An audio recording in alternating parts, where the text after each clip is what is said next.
بسم اللہ الرحمن الرحیم۔ السلام علیکم ورحمۃ اللہ وبرکاتہ۔ نالج آف قرآن حدیث کے چاہنے والوں، آپ کا میزبان حافظ عاطف حسین آپ کی خدمت میں حاضر ہے۔ ناظرین سامعین، آج میں آپ کو اس ویڈیو میں دوزخ کی گرمی اور بدبو کی شدت کتنی ہوتی ہے اس کے بارے میں بتاؤں گا۔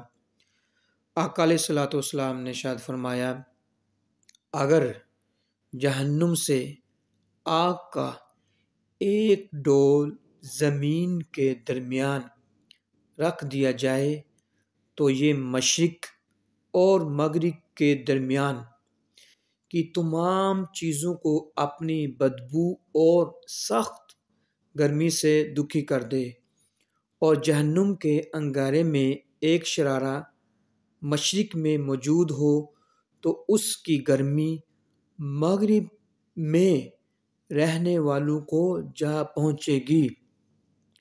ناظرین سامعین، دیکھیں کہ دوزخ کی گرمی اور بدبو کی شدت کتنی زیادہ ہے۔ ناظرین سامعین، اللہ تعالیٰ سے دعا ہے کہ اللہ تعالیٰ میں اپنے احکام کے مطابق زندگی بسر کرنے کی توفیق عطا فرمائے۔ ناظرین سامعین، اگر آپ کو ویڈیو اچھی لگی آپ لائک کیجیے، شیئر کیجیے اور میرے چینل کو سبسکرائب کیجیے۔ اس کے ساتھ اپنے میزبان حافظ عاطف حسین کو اجازت دیجیے۔ اللہ حافظ، فی امان اللہ۔